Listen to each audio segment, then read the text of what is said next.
जय हिंद दोस्तों। और पिछले दो क्लास में आप लोगों को हम अनुपात समानुपात से संबंधित जानकारी दिए थे, ठीक है। और बोले थे कि और 3 क्लास कर लेने के बाद आप लोग 90% क्वेश्चन को बिना पेन और पेपर को ही आसानी से बना लोगे। बट आज के क्लास में कुछ और कंसेप्ट आप लोगों को बताएंगे, क्योंकि बारिश के चलते आज लाइव क्लास नहीं दे पाए थे। और इसका वीडियो आप लोग जो है वो अधिक से अधिक सभी बच्चों को शेयर कर दीजिएगा ताकि सारे स्टूडेंट्स पढ़ सके, ठीक है। आज के क्लास में स्टूडेंट्स हम लोगों का जो टॉपिक्स है वो ये है, अनुपात समानुपात तो चैप्टर चल ही रहा है, तो सबको पता है जो भी बच्चे क्लास कर रहे हैं। हम लोगों का मेन है ये, पिछले क्लास में आप लोगों को थोड़ा सा जानकारी दिए थे कि प्रथम समानुपाती, द्वितीय समानुपाती, तृतीय समानुपाती और चतुर्थ समानुपाती कैसे निकालते हैं, ठीक। अब मान लीजिए कि हमारे पास ये एक समानुपात है। समानुपात मतलब कि दो अनुपात जब समान है, ए अनुपात बी समानुपात सी अनुपात डी अगर है, तो इसमें जो सब सीरियल नंबर है, जो पहले नंबर पर आएगा वो प्रथम समानुपाती, जो दूसरे नंबर पर आएगा वो द्वितीय समानुपाती, जो तीसरे नंबर पर आएगा मतलब तृतीय समानुपाती, और डी जो है वो चौथा समानुपाती। इसको कैसे ज्ञात किया जाता है, बहुत से लोग आपको बोलेंगे कि 50 को ठीक ज्ञात कर लीजिए, चारों का 4 हो जाएगा। उतना आपको नहीं करना है, आप इसका बेसिक चीज पहले समझ लो। एक बार अगर स्टूडेंट्स आप बेसिक चीजों को समझ जाते हैं तो आगे आपको कभी भी कोई परेशानी होती नहीं है। मेन जो हम लोगों का बेसिक थ्योरी है वो क्या है अनुपात के लिए, ए अनुपात बी है। आइए यहां से हम लोग इसको समझते हैं। देखिए, ए अनुपात बी समानुपात सी अनुपात डी है, तो ए अनुपात बी का मतलब होता है ए बटा बी, समानुपात मतलब आप लोगों को बताए थे क्या होता है, बराबर, और सी अनुपात डी का मतलब हो गया सी बटा डी। आप इसको क्रॉस गुणा कर दीजिए, तो क्रॉस गुणा करिएगा तो क्या मिल जाएगा स्टूडेंट्स, आपको ए और डी का गुणा होगा, तो ये हो जाएगा ए गुणे डी बराबर बी और सी का गुणा हो जाएगा, तो ये हो जाएगा बी गुणे सी। आप ये वाला समीकरण याद रख लीजिए, ए गुणे डी बराबर बी गुणे सी। और ये समीकरण याद रखने का तरीका क्या है आपको ये भी हम बता दे रहे हैं कि कैसे आप आसानी से याद कर लेंगे।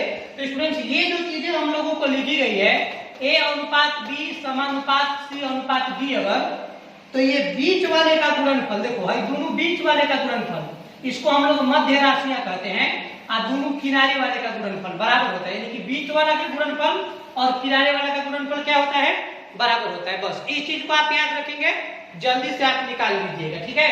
आइए इस पर एक क्वेश्चन हम लोग लेते हैं। देखिए हमारा क्वेश्चन है तो कि यदि 0.75 अनुपात x और समानुपात 5 अनुपात 8 हो तो x का मान ज्ञात करिए। तो स्टूडेंट्स ये बीच वाले का दोनों का गुणनफल यानी कि 5 गुणे x और दोनों किनारे वाले का गुणनफल यानी कि 0.75 गुणे 8 बराबर हो जाएगा। तो x का मान बहुत आसानी से आप निकाल सकते हैं। इसमें आप गुणा करेंगे 8 से, आपको शॉर्टकट कैलकुलेशन के लिए भी वीडियो बनाकर हम देंगे। चैनल को सब्सक्राइब कर लीजिएगा ताकि सारा वीडियो आपको मिलता रहे कि आप जल्दी से कैसे गुणा करेंगे। यहाँ पर स्टूडेंट्स हम लोग इसको गुणा करेंगे तो ये कितना हो जाएगा, ये आपका हो जाएगा 6, ठीक है। अब बटा में हो जाएगा 5, तो x बराबर हो जाएगा आपका 1.2, यही आंसर हो गया, ठीक। बस आपको यही ध्यान रखना है कि जब भी रेशियो में ऐसे 4 चीजें दी गई हैं समानुपाती में, तो दोनों किनारा वाला का यानी कि बाहरी राशियों का गुणनफल और ये इंटरनल दोनों अंदर यानी कि मध्य राशियों के गुणनफल के बराबर होता है, ठीक है।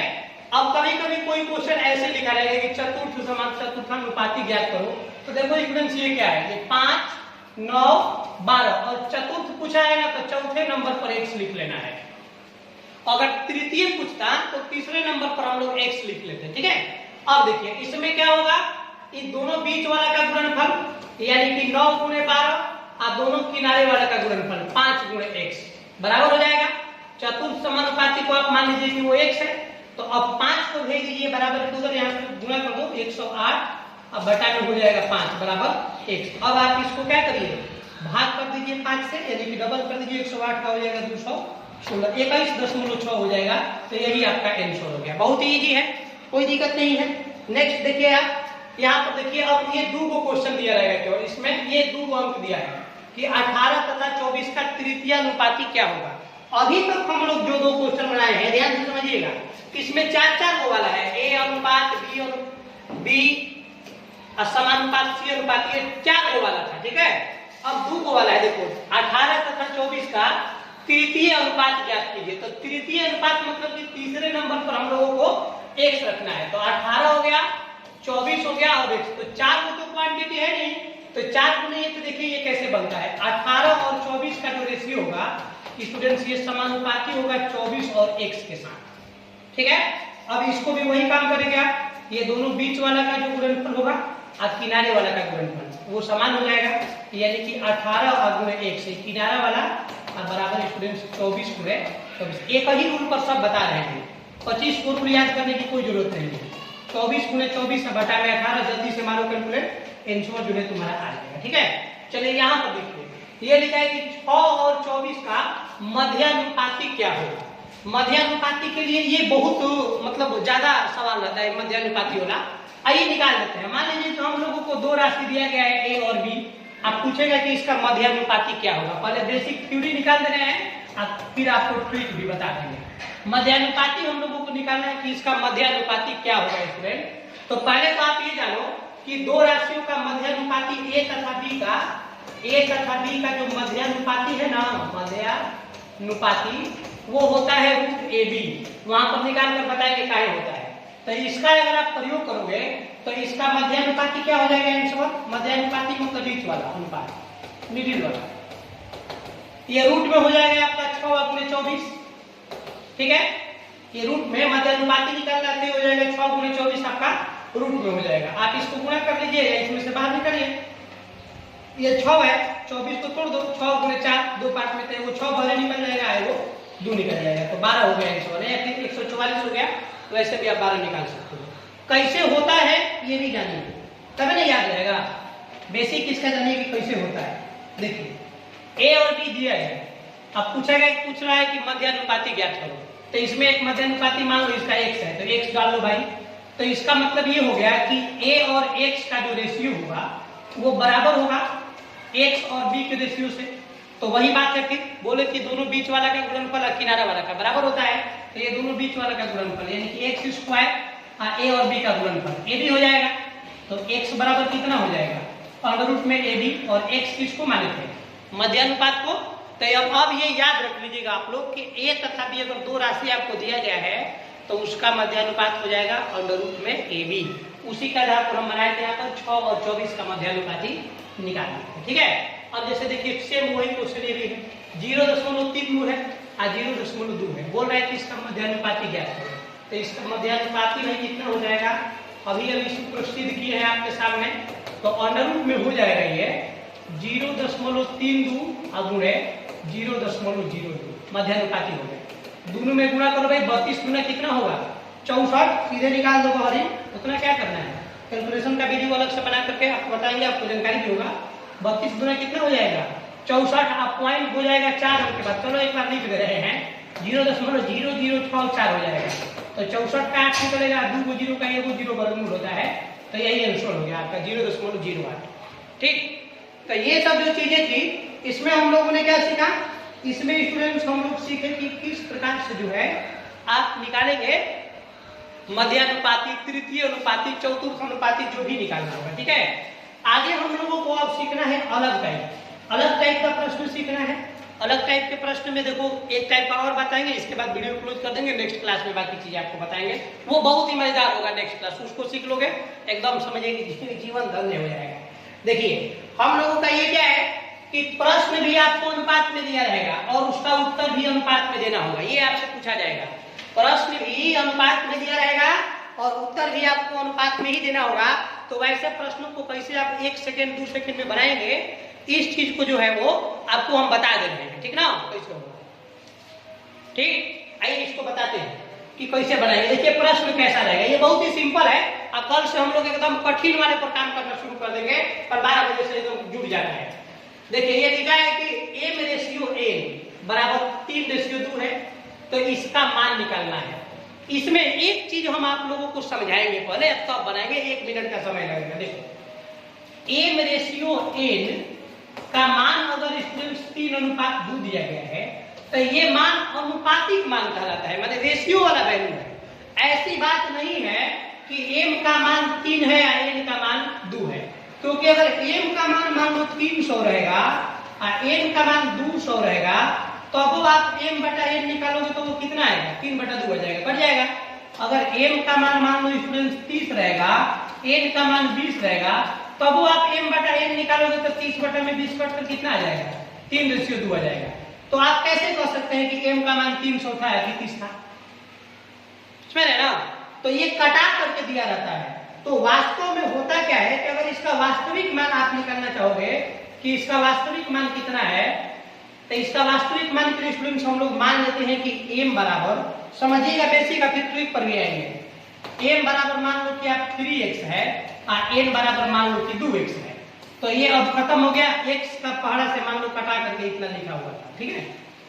अब अगर आप इन मानों को इसमें रखोगे 5m अब 4m plus 5n by 4n minus 5n में इन मानों को रखिएगा तो ये देखिए कितना हो जाएगा, 4 गुणे m के जगह पर आपका 3x होगा अब प्लस 5 गुणे n के जगह पर 2x होगा। तो जब ये दोनों में x आ रहा है तो x कॉमन आएगा और नीचे वो जो लिखोगे उसमें भी x कॉमन आएगा, तो वो कट जाएगा ना भाई। इसीलिए हम आपको बताना ये चाह रहे हैं कि अगर आपको प्रश्न भी अनुपात में ही दिया गया है और आंसर भी आपको अनुपात में ही पूछा जा रहा है आपसे, तो आप उसको कैसे बनाएंगे, सीधे आप मान इसमें रख दीजिएगा, कैसे कि अनुपातिक राशि कट जाता है। अब जैसे 4m प्लस 5n अब बटा में 4m माइनस 5n है, तो सीधे आप m का वैल्यू 3 और n का वैल्यू 2 इसमें रख दीजिएगा। ऐसा आप हमेशा नहीं रख सकते हैं, आप तभी रख सकते हैं जब आपसे आंसर भी अनुपात में ही पूछा गया है, तो डायरेक्ट आप इसका वैल्यू रख सकते हैं। तो ये हो जाएगा 4 गुणे m के जगह पर 3 रख देंगे, 3 हो गया, अब प्लस 5 गुणे n के जगह पर रख देंगे 2 हो गया, नीचे फिर 4m आ गया, फिर 4 गुणे 3 और माइनस 5 गुणे 2। तो ऊपर स्टूडेंट हो जाएगा तुम्हारा 4 के 12 10 22 और नीचे हो जाएगा 12 में से 10 कटेगा तो 2, ये कट जाएगा 11 बार में, तो ये हो जाएगा 11:1। यही आपका आंसर हो जाएगा, ठीक है। आइए और कुछ क्वेश्चन इस टाइप का ले लेते हैं। एक और क्वेश्चन है हमारे पास, यहाँ पर लिखा है कि x/y = 3/4 है, इसका मान हम लोगों को निकालना है, ठीक है। तो 7x + 3y अब बटा में 7x - 3y, रेशियो मतलब भाग होता है। तो यहाँ पर भी अनुपात में दिया गया है और अनुपात में ही आंसर भी देना है, तो आप सीधे x का मान 3 और y का मान 4 इसमें रखेंगे।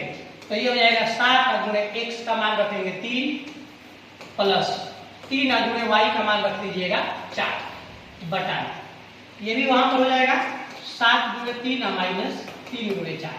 तो ऊपर कितना हो जाएगा भाई, 7 का 21 और 4 3 12, 33 हो जाएगा, और नीचे आपका हो जाएगा 21 और माइनस 12 9 हो जाएगा, ठीक है। 21 माइनस 12 घट जाएगा तो 9 हो जाएगा, कटेगा 3 से 11 बार में, ये 3 बार में, तो ये हो गया 11:3, ठीक है। बहुत ही आप आसानी से इसको बना सकते, कोई दिक्कत नहीं है। ये सेम क्वेश्चन ऐसे ही है कि ये आप लोग आज बना करके हमको, जितने लोग देखेंगे वीडियो, इस क्वेश्चन को बना करके मेरे पर्सनल व्हाट्सएप पर आप सभी लोग मैसेज करिएगा। उसी तरह यहाँ पर ये व्हाट्सएप नंबर है, आप लोग स्टूडेंट्स जरूर मैसेज करिएगा, जो भी लोग वीडियो देखेगा जिसको बनाने आ जाएगा मैसेज करिएगा उनको, ठीक है। चलिए नेक्स्ट क्वेश्चन हम बना रहे हैं। ये क्वेश्चन है आपका उसी तरह ये a/b बराबर c/d दिया है, इसका हम लोगों को मान निकालना है, क्योंकि प्रश्न भी अनुपात में दिया है और आंसर भी अनुपात में ही पूछा गया है। तो ये हो जाएगा ma प्लस nc अब बटा में mb प्लस nd, ये क्वेश्चन है, ध्यान दीजिएगा। a/b बराबर c/d है। थोड़ी देर पहले हमने बताया आपको कि डायरेक्ट आप a का मान c और b का मान d रख सकते हो, ये जैसे 3 4 10 20 दिया रहता था, उसी तरह इस बार c और d दे दिया है। तो ये हो गया आपका m, और a के जगह पर आप a का मान c रख दीजिए, तो c हो गया प्लस n, और c का थोड़े ना मान है आपके पास, a और b का ही तो मान है ना, c उसी तरह छोड़ दीजिए बटा में, फिर m हो गया, फिर ये b है भाई, तो b का मान कितना है, d है, तो आप d रख दो प्लस, और ये nd भी रहेगा, कॉमन आएगा कुछ, ऊपर वाले में से c कॉमन आ जाएगा, तो m प्लस n हो जाएगा, और नीचे वाले में d कॉमन आएगा, तो ये भी m प्लस n रहेगा, ये दोनों सही हो गया, ये और ये खत्म हो गया। तो यहाँ पर हो जाएगा c बटा में d, मतलब ये हो जाएगा c/d। तो c/d तो ऑप्शन में नहीं दिया है, तो अब c/d ऑप्शन में नहीं दिया है तो मुंह नहीं बना लेंगे कि अब क्या होगा। c/d किसके बराबर है, आप यहाँ पर देख सकते हैं कि c/d किसके बराबर है? देख लो C रेशियो D नहीं दिया है ऑप्शन में, तो भाई C ratio D A ratio B के बराबर भी तो है, तो इसलिए ये वाला ऑप्शन आप कर देना थर्ड नंबर, ये वाला आपका हो जाएगा। समझ में आया कि बात? चलिए, तो ये था आपका ऐसे सवाल थे जिसमें आपको रेशियो में दिया गया है कुछ वैल्यू और रेशियो में आंसर भी बताना है, ठीक है। और नेक्स्ट क्लास में आप हम लोग को बताएंगे, आपको बताएंगे हम कि कैसे स्टूडेंट्स आप वर्ड प्रॉब्लम को करेंगे। साथ ही साथ आप क्विज में भी भाग ले रहे हैं और रीजनिंग का भी क्लास आप लोग को जल्दी स्टार्ट करवाएंगे। और सारी चीजें जो है स्टूडेंट्स केवल इंटरनेट खर्च पर आप लोगों के पास उपलब्ध है। लॉकडाउन में खूब मन लगाइए और पढ़िए, और जिन बच्चों को भी ये पढ़ना होगा इस पर व्हाट्सएप पर मैसेज करिए। कल से एक नया ट्रिक झोरा में से एकदम निकालेंगे, सीधे आपके पैकेट में डाल देंगे और आप याद रखिएगा जिंदगी भर, ठीक ना। तो चलिए आज की क्लास को हम लोग इतना ही रखते हैं, फिर आप लोगों से मिलेंगे। जय हिंद।